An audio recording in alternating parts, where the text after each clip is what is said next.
सैकड़ों सुपरहिट ड्रामों के खालिक डॉक्टर अजमल मलिक का ड्रामा दामन और चिंगारी एक मुकम्मल फैमिली तफरीही खेल साबित हुआ, जिसे शायकीन ड्रामा ने बहुत पसंद किया।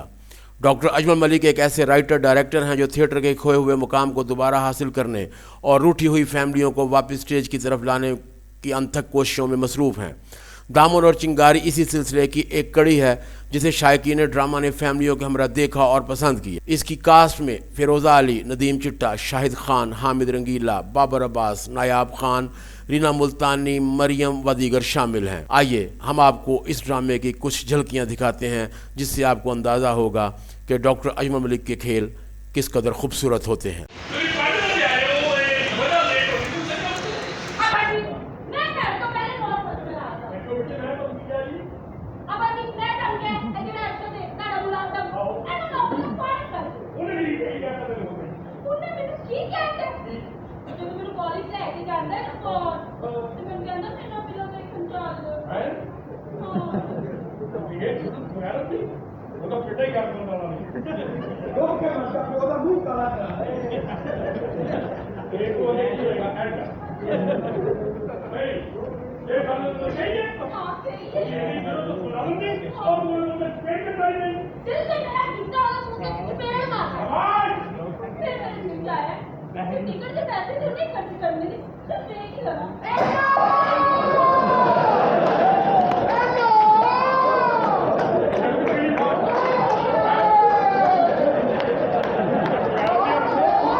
खाते